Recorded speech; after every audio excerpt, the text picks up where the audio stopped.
Por que é tão difícil enriquecer no Brasil? Este é o Visão Libertária, sua fonte de informações descentralizadas e distribuídas.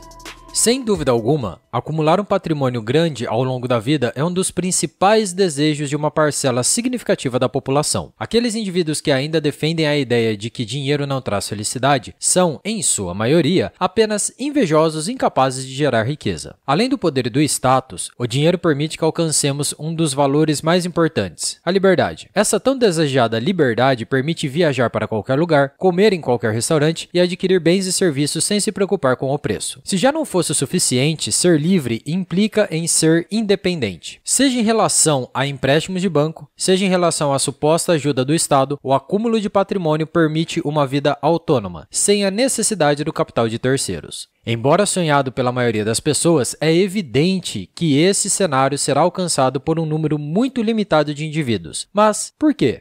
No mundo real, distante das utopias socialistas, existem apenas uma forma de gerar valor, realizando trocas voluntárias. Isso é uma relação lógica, pois você só aceita trocar um bem por outro se este for mais valorizado que aquele. Se você está caminhando com sede em um parque e decide trocar uma nota de R$5 por uma garrafa d'água, significa que, naquele momento e espaço, a bebida valia mais do que o dinheiro. O simples fato de você adquiri-la gerou valor na sua vida. Esse fato faz com que a economia não seja um jogo de soma zero, pois, ao invés de ocorrer somente uma transferência de valor entre indivíduos, um novo valor é inserido para todas as partes da transação. Além disso, prestar serviços para outros também é uma troca. Você está entregando seu tempo e seu esforço em troca de receber uma quantia de dinheiro, enquanto a pessoa que te contratou recebe o serviço que estava precisando. Você não é obrigado a trabalhar para ninguém. Quando é voluntário, todos ganham. Em um cenário de grande intervencionismo estatal, o protecionismo, os subsídios, a inflação e muitos outros fatores impedem a livre concorrência e geram trocas artificiais. Por exemplo, em um cenário de alta inflação, os consumidores têm sua poupança desmotivada e começam a comprar mais produtos do que desejariam. Por outro lado, com os altos impostos, mercadorias, serviços e investimentos são encarecidos, o que torna muitas vezes o seu consumo inviável. Já em relação ao trabalho, devemos aceitar que seremos recompensados proporcionalmente ao valor que somos capazes de gerar. A hierarquia baseada na quantidade de esforço empregada em um trabalho, chamada por muitos de meritocracia, inexiste nesse sistema. Mesmo que você dê o seu melhor e passe 24 horas cavando buracos no chão, se nenhum valor for gerado, não haverá nada a ser recompensado. Trabalho duro não necessariamente enriquece. Trabalho inteligente, sim.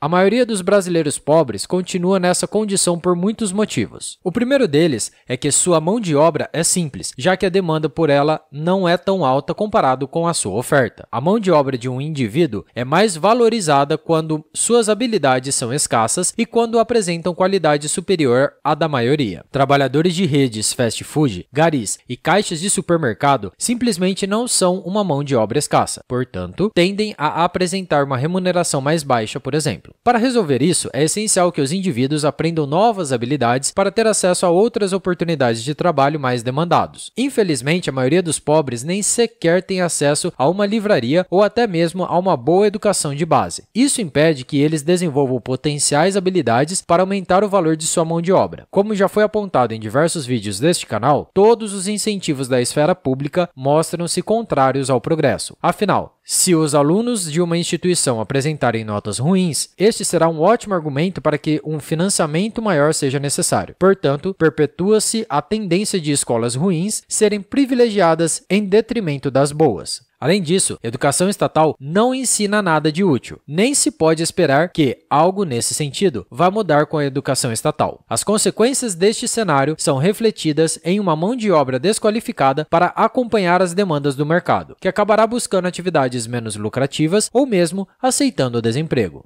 A ineficiência da gestão de recursos e os métodos de ensino promovidos à força pelo Estado contribuem para a criação de gerações perdidas. Independentemente da eficácia do método escolhido, forçar todas as escolas a adotarem a mesma visão sobre a educação, criando um currículo único que desconsidera a individualidade de todos os alunos, impede o desenvolvimento de medidas melhores e mais eficientes. Nesse contexto, o MEC mostra-se um verdadeiro agente centralizador, cuja única função é garantir que nada saia do padrão estabelecido estabelecido por um seleto grupo de reguladores. Não é à toa que, durante toda a nossa vida escolar, ouvimos sobre as necessidades do Estado para a harmonia social. Antigamente, na ausência da informação descentralizada como temos hoje, a maioria dos indivíduos era levada a enxergar os governantes como seus salvadores. Além de apresentar uma qualidade ínfima, o ensino que o Estado provê é capaz de matar qualquer espírito empreendedor. Ser obrigado a ficar horas sentado ouvindo a fala dos adultos que nunca construíram nada na vida é uma tortura diária para os jovens. Esse tempo poderia ser usado para passar conhecimentos úteis e práticos como oratória, finanças pessoais ou inteligência emocional. Mas ao invés disso, apenas desestimula a mentalidade empreendedora, a qual seria capaz de gerar mais valor e remover mais problemas da sociedade. Outro fator que impede a ascensão econômica dos pobres é a quantidade massiva de regulações e impostos arquitetados pelo Estado.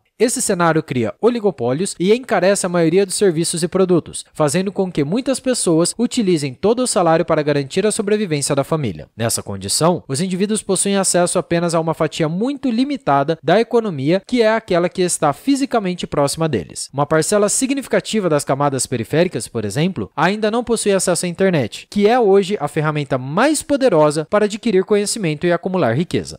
Ao tentar sanar as questões sociais, o Estado foge da raiz do problema e tenta apenas remediá-lo de forma falha. Um exemplo disso é a tentativa de impor legislações como o salário mínimo. Leis desse tipo apenas aumentam o desemprego, pois excluem as oportunidades de trabalho de qualquer indivíduo que não seja capaz de gerar um valor proporcional à renda mínima estipulada. Em um livre mercado, os salários e serviços são determinados por contrato voluntário entre patrões e funcionários, sem a necessidade de poder coercitivo de terceiros. Nenhum empregado aceitará receber pouco, caso gere muito valor, pois haverá uma competição entre os empregadores para adquirir sua mão de obra. De outra parte, nenhum empregador aceitará pagar mais do que os empregados geram de valor. Caso contrário, o empreendimento se tornaria inviável. Por fim, é importante ressaltar que a desigualdade certamente existiria em um livre mercado, pois ela é um fenômeno natural. Mesmo que todo o dinheiro do mundo fosse igualmente distribuído, em pouco tempo, esse dinheiro já estaria acumulado na mão de poucos, pois o problema não está na distribuição, mas sim na capacidade de cada um de fazer dinheiro, guardar dinheiro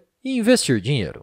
Mas o fato é que, no cenário atual, existe uma desigualdade e uma pobreza intensa forçadas pelo Estado. Enquanto o livre mercado for deixado de lado, potenciais empreendedores serão impedidos de explorar seu talento e criar novas soluções, que gerariam valor tanto para si mesmos quanto para a sociedade como um todo.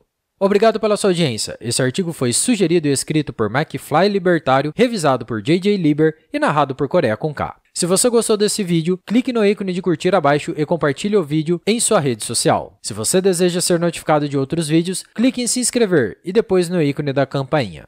Até a próxima!